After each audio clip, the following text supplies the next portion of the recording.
I think the stats are frankly going to shock a lot of people. I want to get it for the 2007, 2008 prices. That's what the buyers are thinking. People are selling themselves on this narrative of what is going to happen tomorrow. It's time to finally address it and unveil the curtain on it. We got a lot to talk about today. We're doing it again. It's happening. You ready? Let's do it. Okay. Well, we've got some really fun stuff to talk about. What did you bring for today's conversation? Well, today we went on to Ask Me Anything Reddit post, and it was this realtor, and I thought it was kind of funny. So I said, okay, well, what are some common questions that we get asked? Yeah. And so I got 5 for buyers, 5 for sellers. The thing is, since we put so much educational content out, we could talk about this for hours. Right? Catches, we got 30 seconds on each question. So there's no making stuff up. There's no edits. There's no nothing. We gotta do it. One to say no BS take on these questions. All right, here we go. I love That's what I got. Okay, so you got that. I got a few things that I wanted to bring up. One of the things we're gonna get into the stats. I think the stats are frankly gonna shock a lot of people. Some people are going to be rooting for what I'm going to tell them, or what you're going to share with them, rather. Some people are going to be highly disappointed by them. Their reality. There's no point in sugarcoating them. There's a lot of stuff coming up, so we're going to talk about that. But we're going to talk about a little bit about some of the challenges in the market. I think that people are going to have with those, and we'll go from there. Perfect. Sound good? Let's do it, man. All right. So couple things actually I wanted to chat about with you, or maybe the good people listening or chatting. What are the big things that you and I have been working really, really hard on lately is what? As our Instagram. Instagram. Yeah. So we have really been pushing to try and do a lot of our kind of short form educational content on our Instagram channel. We got some funny stuff on there. We're trying to be better for the people that we serve and the communities that we serve. So if anybody has not had the chance to check out our Instagram, please go do. We'll make sure it's linked in the show notes. You are working very hard on it. You're taking care of more of the funny stuff still, and it's good. It's like really good. So people need to check that out. Yeah. And go over there. And of course, for those watching online on the YouTube channel, you don't always have to watch it on YouTube. What could you do? You can go on our podcast that we have. That's right. So Real Estate on Tap, it's a podcast. We'll leave the link for that. It's on all the big podcatchers, Apple, Amazon, Spotify, all that sort of stuff. So you can catch a lot of our content, especially kind of our bigger thinking content. What's going on in British Columbia real estate, really macro level type stuff on that podcast as well. So go check it out. So all good. Actually, this is a question that people have been asking you lately as well, and I think it's good for us to address it right now. Actually, why don't we tell people what we're drinking? Oh, we do got Yeah, well, this one here, a little watery, yeah, it's straight out of our college days. So this is a nice, crispy Coors Light. and that's what happens when you don't have time to run to the beer store. Mind you, hey, Coors Light serves a purpose. It does, man. It's good for when you want something like that. So this is one thing that I've been getting asked regularly, and I think it's time to finally address it and unveil the curtain on it. And I'm getting questions all the time about, do you guys only help home buyers and home sellers in White Rock and South Surrey now? So it's an interesting question. And the reason that people are feeling like that is a lot of the branding that we've been working on over the last couple of years. So we have rebranded our entire website around Surrey, South Surrey, White Rock. Our YouTube channel is largely Surrey, South Surrey, White Rock. Our Instagram channel is what? Surrey, White Rock. And the other area. Yeah. So the question is, do we still help people in other areas of the Lower Mainland? So the answer to that is, of course. Yeah, of course we do. This business that we built over the years, it is largely based on people introducing us to their friends and family, because we did such a good job for them. They want their other friends, family, coworkers, whatever, to have great experiences as well. So, in the world of marketing, however, if you try to be something to everybody, you are nothing to everybody. You need to pick an audience. You need to be very specific. Otherwise, nobody hears your message. So we have made the decision, because we both live in South Surrey and White Rock. We both made the decision that we were going to focus our marketing efforts specifically on those areas. This doesn't mean that we automatically forget everything that we've ever done, know, and still educate ourselves about in Langley Exactly. or Delta Yeah. or Ladder. Or Norway.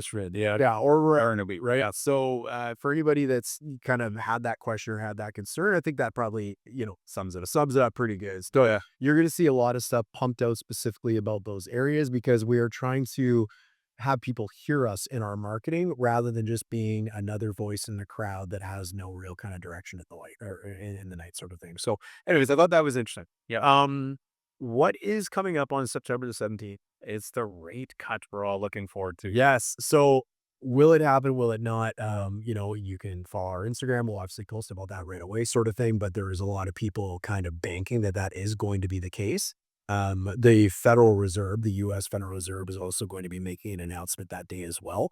So we will have to wait and see what happens. But there's a pretty good chance from everything that's come out, everything that we're reading, there was some big inflation data out of the United States that certainly they're probably not looking forward to. But nonetheless, anyways, we will hear from both of them, coming up very, very soon. And a lot of people, especially economists and people that pay really close attention to all the metrics that have influence on that sort of thing, are projecting that we're going to get a little bit of a change. That's what I'm hearing too. Yeah. Now, what's impact going to have on rates? Okay. So, will that impact variable rates? It's a good question. Yeah, well, absolutely, right? So it's gonna impact variable rates because if the Bank of Canada moves, the variable rate will move down. That's right. Is it gonna impact fixed rates? Probably not. No. Right? We are not mortgage professionals, but as you would expect, after 18 years of selling real estate and 9 years of selling real estate, we work pretty closely with them and we follow all that stuff. That's right. If you don't understand how that sort of stuff works, speak to your mortgage professional and whatnot because the fixed rates are tied to something much different than what the Bank of Canada does. That's it. Fair statement. There it is. Okay. The thing I wanted to talk to you about, I've been using this word a lot lately. What's like my word of the day? Toilet paper sort of thing. It's Hopium. Oh, Hopium. we actually just made a video that will be coming out next week, I believe. So make sure you check out our Instagram for that video. Yeah, there's gonna be a lot coming out on this in the next little bit. Do you want to explain what Hopium is? No, I'll let you waste that. Yeah. No, I want to hear your own words. I want to know what you think it is. So a hopium to me is a drug that some people take in order to think that there's just going to be something around that corner. They're taking it hoping for something better. Right. That's what hopium to me sounds like. Right. Yeah, Hopium to me is like this false narrative that people tell themselves. And whatever situation they find themselves in, they are relying on hope, faith, whatever that might be, to get the outcome that they're looking for, rather than doing what could be done, should be done, might be already done Yeah. in the here and now. That's it. And this is something that I'm experiencing like in spades right now as we continue to navigate this challenging real estate market. I was looking at some data that yesterday, I think the numbers largely mirror right now what was happening in the financial crash, the great crash of 2008. Now, when I say crash, I'm not talking about pricing. That's a different thing because prices did get impacted quite heavily during that time. They have been impacted during this time, but not nearly as heavily. But the sales and the listings really closely mirror it, really closely. So we've got one of the highest amount of listings we've had in 30 years in the real estate market. Think of the people that have moved into British Columbia, specifically the Lower Mainland. Think of the amount of new properties that have been constructed, and the sales are the same as when they were in 2008. That is nuts. That is nuts. Now, the listings are about as high as they've ever been as well. And so the listings have just like shot up. So you've got this big gap there, right? So the reason I bring that up, this Hopium drug that I'm starting to kind of communicate more with people that I run into, is this Hopium drug of them thinking that the future is going to look different than today. Okay. And this is for both home buyers and for home sellers. Both are taking this drug right now. What's an example of what a home buyer is thinking right now? I want to get it for the 2007, 2008 prices. That's what the buyers are thinking. Absolutely. Or the market tomorrow might be significantly less than what it is today. That's right. Sellers, on the flip side of that, the hopium that they're taking is that there was a high watermark set at some point, and surely the market is guaranteed at some point to come back to that, and likely it's going to happen soon. That's right. That's what I am experiencing. This is a funny thing that I'm getting with people when I sit down with them. We all agree, I think everybody agrees, we don't know what will happen tomorrow. right? Like, you show me your crystal ball and all that sort of stuff, and like we're right more often than we're wrong, but nobody knows, right? Nobody knows. Nobody knows what's going to happen with interest rates. Nobody knows what's going to happen with real estate prices. We all agree on that. So when I sit with people, we agree on that, right? We do not know what's going to happen tomorrow. While we don't agree is that while we agree that we don't know what's going to happen tomorrow, the only narrative that people are willing to accept is that the market is going to come back, right? And the interesting thing I feel about that is, show me your crystal ball. Show me the guarantee that you got when you bought your home. Show me the guarantee you're getting today if you're looking to buy a home that the market is going to continue the way it is. People are selling themselves on this narrative of what is going to happen tomorrow, and they're not considering either the advantages or the disadvantages that exist today, and they only believe that they are going to improve for whatever they're trying to do. So whether they're trying to buy a home, they only believe that the market is going to continue to soften in price. If they're trying to sell a home, they only believe that the market is going to go back up in price, and very, very soon. There's no acceptance that things could continue the way that they have been going. So like a home seller would be an example of that. What guarantee you have that the home you have, the prices got far, far too high at some point, and we're not done resetting back to where normal is? What guarantee do you have that you're going to get whatever price that you've selected in your head? Home buyer, same thing. What guarantee do you have that the market's going to continue to move in a direction, and now is not the best time? A month from now is not the best time. The best time maybe is already passed, and there's markets that have increased in value month over month. There is no guarantee. So I see all these people working on these what ifs instead of the data that they have in front of them. The data that they have in front of them is all that we know to be true. And you need to be prepared to make decisions based on what that is. Now, that's not to say that you can't choose to wait. That's okay. But what you do need to do is you need to accept the risks. What's the risk of a home buyer not acting today in your eyes? Yeah. So if they don't act today and the market gets busier, more people are going to come to the market. Therefore, prices may go up.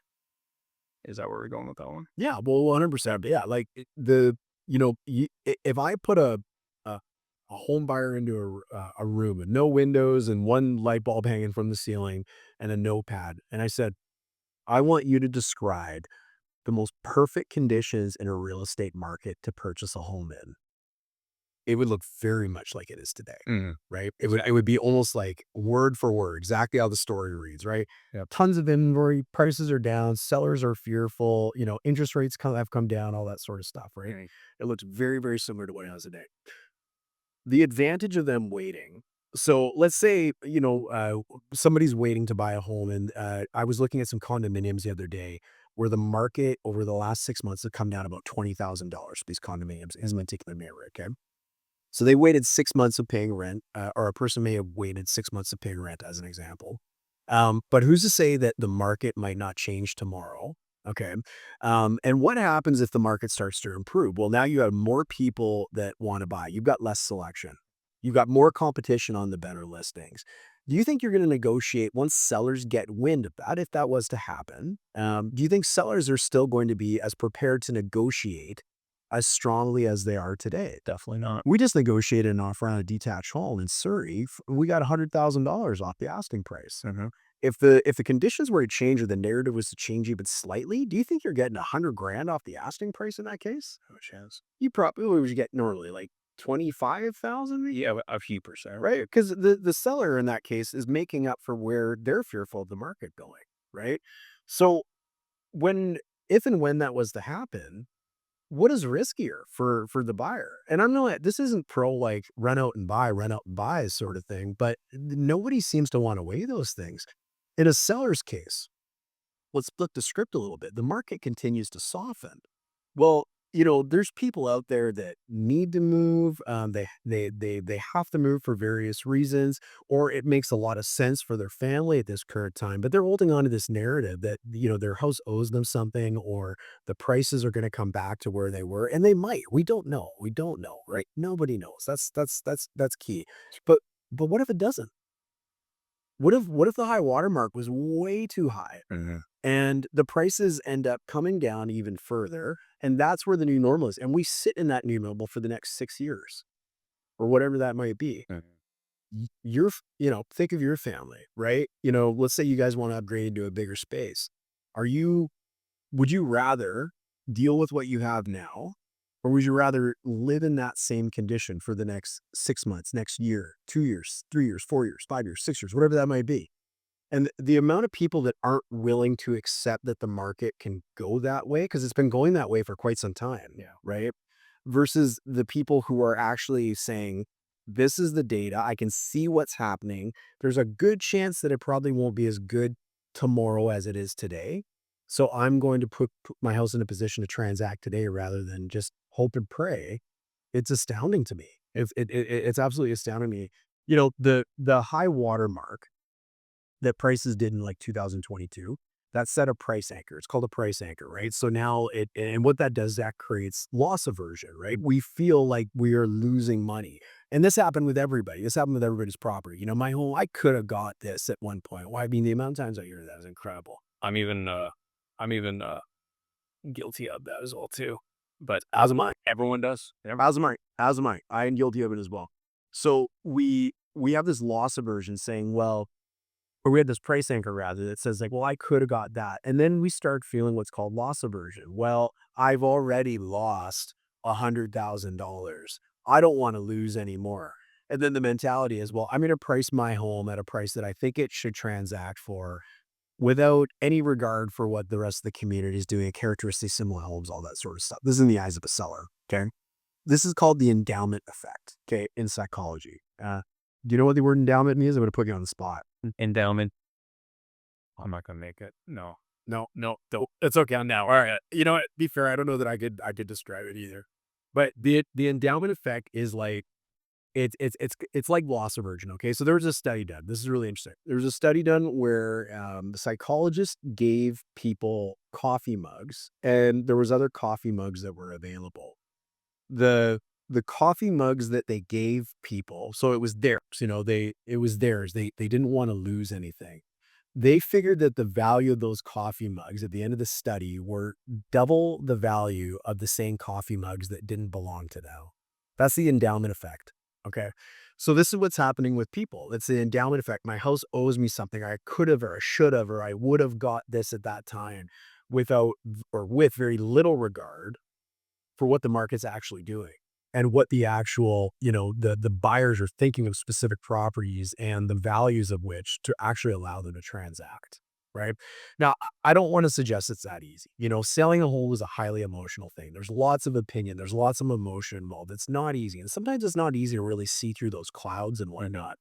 But in a market where you're going to share the statistics fairly soon, in a market where you're seeing these numbers slowly get worse day over day, and it's not going to be forever. I don't know when that's going to stop. Do you? No. Tell me the day. I want to know. Yeah. Right. But when that looks like that will be true tomorrow for most types of products and most markets, it's not for every product, but for a lot of them it is. What's better? Is it better to let the market continue to burn? Or is it better to make a decision based on what you know to be true? Yeah. And you know what? To be fair, there's no right or wrong answer for that. It's really up to them. It's their, there's a preference. It's their property, whether you're buying or selling. It's your decision. But you need to think of the risks involved of inaction as well. So that is my soapbox for the day. Oh, brand done. But, I think that'll really help anybody who is considering selling a property or even considering buying a property right now. You've got to get some of the emotion out of the way if you actually want to accomplish the goal. And that's where a lot of people get hung up, I think. Let's say you want to upgrade your property. Yeah. I don't care if your home is worth $2 or $2 million. If you can get the money out of it that you need to move to where you want to go, perfect. Okay. But you've got to go somewhere. What has happened to the home you want to buy? It's also coming down. It's also coming down, right? So if you're paying less for what you want to buy, can you still accomplish your goal of getting your family into that bigger home in this example? No. The answer would be yes, right? Sorry. Who cares what the homes are worth? So, right, if you can accomplish the goal, that's what the important part is. And don't get me wrong, money's important. Like I don't discount that. But a lot of people, they're upgrading their circumstances. They want the absolute most for their home. They want to buy the absolute most for the property.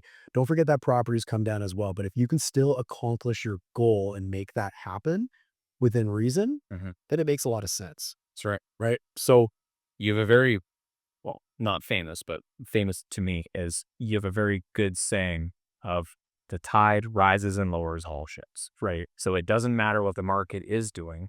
What matters is if the prices are super hot and the sellers aren't getting what they want for it, well, they're just going to have to turn around on the buy side. Yeah, you're going to have to spend all that money that they would have saved, right. and then vice versa. Yeah. It's the same thing. It is. It's very rare. Like if you look at the graphs for how all the property types, condo, townhomes, detached have moved, they've moved in unison. Always, right? So, for those upgrading, downgrading sort of thing, the numbers aren't perfect, like, but they've moved in unison. So you're not losing, like most people are not getting out of the market. They're not selling their house and completely cashing out. And if you're doing that too, you've probably owned your home for a while and it's done very well for you. Right. So, anyways, it's very, very interesting to me. It's an interesting mentality. It's something everybody's struggling with in this market and under these market conditions. But if you kind of strip all of that back and you think about the risks involved of inaction, and there are risks to inaction because we do not know what's going to happen. Exactly. Right. And I don't. I'll be the first to admit that you don't, but nobody does. That's it. Hopium is a drug that can be very, very expensive and burn a lot of people. Wow. Rant over on opium. It rant over. Yeah, it's hard to get. Why don't we do mine is a little bit lighter. Yeah. Well, why don't we do the stats first? Sure. If you're open for it, and then we'll just do it fun in the end. Totally. Yeah. Because maybe the stats will help sell the point that I'm talking. That's it. And I feel that I'm going to let you take a break for it talking because you had a really good mark there. So I'm going to take over the buy side, the buyer questions, and you take the seller question. Okay. Well, a lot of negatives in most of these categories here. So first things first. Riddle me this before you get started. Okay. I like being right. For the property types you're about to mention, we do 3-month numbers. Yep. But you can quickly scan these right now. Yep. 1-month numbers, month over month for the kind of the main areas sort of thing. Are any of them in positive territory? No. That's all I wanted. All right. What have we got? There you go. So 3 months. We're going to go detached first. We're going to go apartments in the Lower Mainland were minus 3.1. Fraser Valley minus 3.5. Townhomes in the Lower Mainland minus 2.6 and minus 3.0 in the Fraser Valley. And for detached homes or single family, minus 2.6% in the Lower Mainland and a 3% flat minus in the Fraser Valley. Okay, so we're pretty consistent over the last 3 months. Around the 2 to 3% up down. Yeah, you're right. Okay. Now these numbers are going to be a little bit more shocking, almost double. So we're looking at in the 1-year change in apartments in the Lower Mainland or minus 4.6%, and in the Fraser Valley we're almost at minus 6%. That's 60 grand for $1 million. Right? So I'm going to call this on $1 million, but it's just an easy number for me to use. Yeah. Townhomes in the Lower Mainland minus 3.7, and then Fraser Valley minus 4.5. So a little bit more positive in the townhome space, but we feel that anecdotally as well. Yeah, well, we've talked a lot about that being the missing middle, so it'll probably be the busiest of the areas, for affordability and space reasons, right? For sure. And then to top it all off, the single family in the Lower Mainland minus 4.9, and in the Fraser Valley we're almost at 6% as well, 5.7. Yeah, wow. So wow, okay. Yeah, so I mean, pretty consistent across the board right now for the Fraser Valley communities.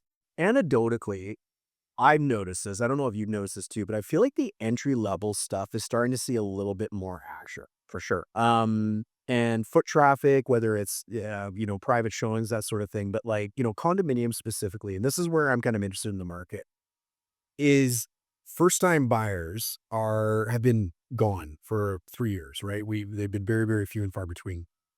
They are the dominoes that knock down the rest of the market. So as an example, like what's been happening for the last couple of years is like it's people like you and me and everybody else that they're trying to sell their homes, trying to trade property with each other. That's it. But the problem is nobody can go first because nobody can, like, not nobody, but like most people, it's a subject to sale environment. I can't buy your house unless I sell mine, or vice versa. It's this big trading of properties, but nobody's actually knocking down the first step of the domino.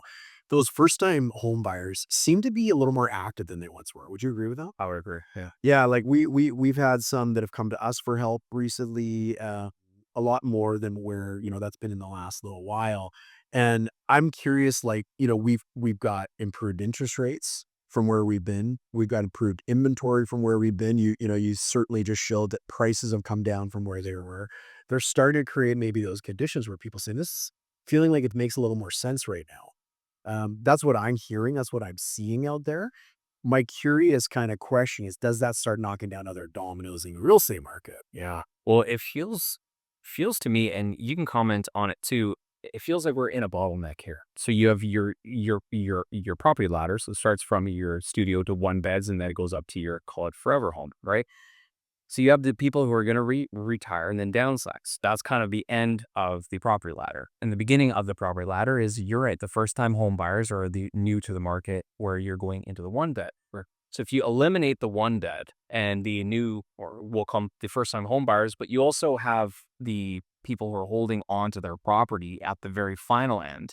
Well, now you have two ends that won't move, therefore causing the stagnation of where we are in the bottleneck. Right. So we've touched on the first time home buyers, but we also haven't touched on the we'll call them baby boomers, because a lot of them are holding property and they don't want to go into the condos. They don't want to give up their yard or give up their lawn, or yard and lawn are the same thing, but they don't want to give up the maintenance of a home, because they come from a very proud generation. Yeah. Like, this is my house. This is your, it's the curb appeal. That's what was important. Not so much now. So now you have someone who wants to hold on to their property and not want to go into a condo where everything's taken care of. But you're also missing the first part, which is the first time home buyers. Right. So how do you fix that? Yeah. That's kind of where I feel that bottleneck's hitting as well too. Yeah, well, you could be right. I mean, there's so much product out there for condominiums on the market. Like the Wally neighborhood is just like a very, very difficult neighborhood to sell a condominium. So, there's certainly lots of inventory, and one of the questions that a lot of people have had too is, well, is it the right inventory? Like everyone's got their price points, right? In real estate, I get that it's expensive for some people, but most people with a job can still get into some sort of real estate. Now, whether that is appropriate for their needs is a different question, right? But nonetheless, there's a lot of stuff that's available right now, but there's a lot of people just sitting, waiting and watching as well. But I mean, to be fair, the narrative is that if it's going to be cheaper tomorrow, why would I buy it today? Right. Sure. So fair enough. Like, and again, back to my rant earlier, you have to decide what the risks are of waiting versus not. Right. But once those people come in, they start, that one bedroom now sells the 2-bedroom condo, which now sells the 2-bedroom townhouse, which sells the bigger townhouse, which sells now into the detached. And it just it's got this chain of sales going, sorry, which can flip the market like that. Exactly. Right. Which can absolutely flip the market. So we'll have to wait and see what happens. Who knows what's going to happen, but yeah, we'll wait and see. There you go. Did we do your stats? We did. We did. Okay. I'm going now. We did the 3 months and the 1 year. So. Okay. All right. Let's do your questions here. Let's have some fun. Okay. Why don't you take a break here? So what are the rules? So rules here is 30 seconds, no BS take. Might say something wrong, might say something right. It's kind of up to you. So we are going to try our best to answer them. Please don't cancel Adam. Yeah. Okay. As he says, I actually like to work in real estate. What's your son? Okay, so you're taking which one? I'm taking buyer's question. Okay, so I'm asking you the buyer. That's right. I got 30 seconds. You start, stop it, and we'll just keep rapid fire from there. I might change these up on the fly. Oh, you already ran though. Oh my goodness. All right. 30-second countdown. Question number 1. Okay. Is it better to buy first or wait until rates drop? Ooh, great question. I think at the specific point, if we are in a environment like we have now, we don't know what's going to happen in a few months, but if that interest rate gets dropped, that is going to put everyone who's on the fence, and they're going to now move it into, hey, let's actually do something territory, which then you start getting a few more people, just like you were saying earlier. Now the real popular properties are going to be starting bidding on, which we have seen at like anecdotally as much as the stats have, but we are going to see more. Oh, so you're done. Okay. How much do I really need for a down payment? So 5%, below 500,000. And then between 500,000 and I think it's 1.5 now. Yeah. We're now in between, I think it's 10%. And then you'll have to correct me where the 15% comes in. But then anything over 1.5 is now a 20%. Question number 3. What's the difference between pre-approval and pre-qualification? Awesome. Pre-qualification is when you walk into your bank and you go, hey, I want to buy a property. And they go, okay, what's your income? What's your assets? What's your liabilities? Go out and buy. Where pre-approval is, they start getting job letters, they start getting the actual documents you need to purchase. They then give you a very accurate number, which then you go out. It's better to verify documents than submitting documents. And I feel a lot of people go that way, where it's easier to just say, hey, this is what I can buy, and then they submit documents. Best case forward, submit your documents, get the approval, and then buy something.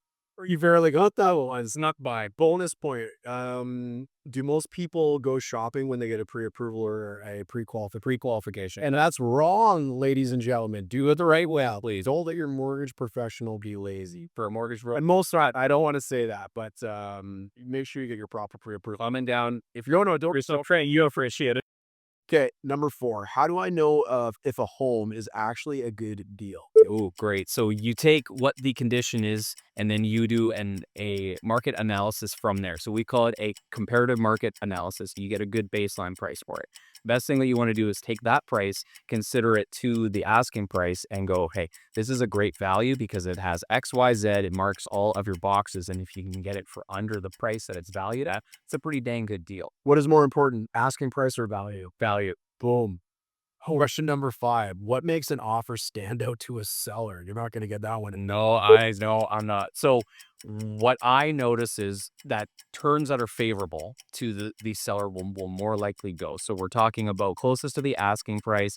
We've seen times where actually deposits to the seller will beat out someone where the deposit gets held in trust. And then also from there, if the dates align with what the sellers want to do. So there are multiple parts about the offer that can actually be beneficial. It's not just always the asking price. So there's also different parts of the contract that they may see, but may seem more favorable than just the asking price. No, you're right. There's a lot of things that a seller is considering, and price is a big one, but it's not always The only one, correct. All right, cool. I got 30 seconds. All right, man. If it's so hard, I'll say this because we educate so much or want to educate so much. This is a lot harder because we're missing a lot of the point. There's a lot. We're trying to get it in. So I agree. don't get mad at us. I did miss some. I didn't even pre-read them. I'm ready. Oh, okay. Here we go. All right. And should I sell before I buy my next place? Lord, no, please don't buy before you sell. You want to sell before you buy. In a market where a lot of people are quite unsure about what the value of their property is right now, let alone whether it'll actually transact. If you buy first, you could put yourself in a very precarious situation. You would also freeze the price of what you're buying and not let them succumb to the market changes while your home sitting on the market is going to experience all the market fluctuations. Perfect. Well, 4 seconds ago. Okay. How do I know what my home is really worth? You want to look at what you are competing against more so in today's market rather than what's sold, because that is what the buyers are looking at when they are making a decision whether they're actually going to go visit a property. And pricing too high simply means that you're not part of the conversation because they are not going to swim against the current and go investigate homes that look significantly more expensive than others that offer much better value that are characteristically similar. 5 seconds ago. Wow, you're dialing. What's like I got the picture over. What's the best time of year to sell in BC? That's actually a fallacy. I wouldn't say there's actually any really better time than others. There's just different circumstances. I can tell you the pros of selling in the winter versus the pros of selling in the spring, and all seasons have their different opportunities. So I actually wouldn't say that there's a specific time frame. Fair enough. Let me ask you one then, because we have 12 seconds. What is your favorite market to sell in?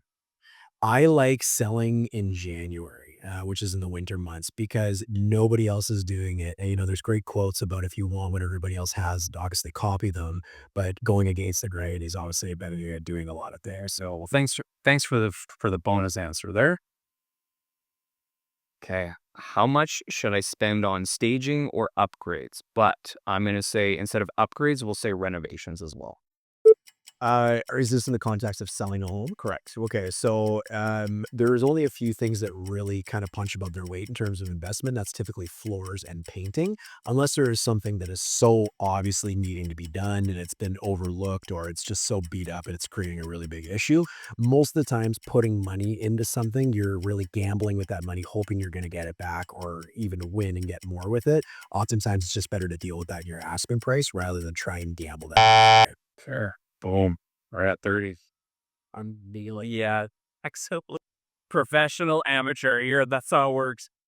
So what's the biggest mistake sellers make when listing? Biggest mistake sellers make when listing. Two, one, I feel that a lot of people don't interview their professional. They don't ask the right questions, and all professionals are different. They offer, different plans, different results that they produce. I think that's one big one that's quite apparent in the marketplace.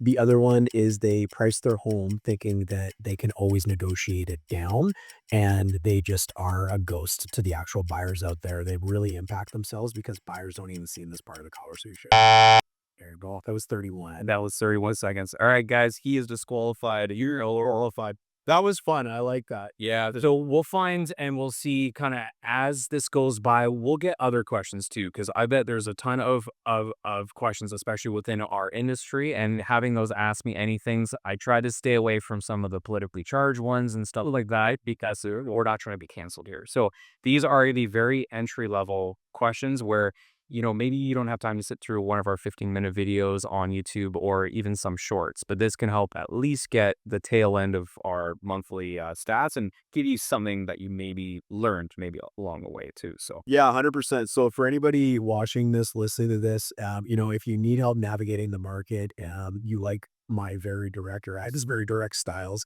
obviously, then we'd be happy to have a conversation with you and see if we can show you in a position to be successful for whatever your goals are. Don't forget to check out the Instagram, the new Instagram. There's some really good stuff on there. Really, really education packed, short, bite-sized sort of stuff. There's some funny stuff, as we said. Subscribe and follow the podcast. So if you don't have time to sit and watch a long form video like this on YouTube, go listen to us on the podcast, drive to work, listen to it. And I think you'll really enjoy it. We put some really good content on here. So that's right. And we can't fail to mention we do put out 2 videos or 3 videos now a week. Usually 2 long form on 2 long form on YouTube, which it is packed with educational content. And it's actually what we're getting calls on. We're actually getting a lot of people who will watch 20, 30, 40, 50 videos and go, hey, we love the content you put out. Let's have a deeper conversation. So yeah, well, and previous to what I was talking about, a lot of it is like, hey, you look like a Surrey and White Rock and specialist, and we are, but we also are still selling everywhere else, and we haven't given up and forgotten all that. I know it. And so, anyways, we'll bring that up again as well, so everybody knows. But anyways, man, that was a fun one. Thank you for the questions. That was yeah, man. Well, looking forward to the next one. all right. Cheers. There we go. See ya.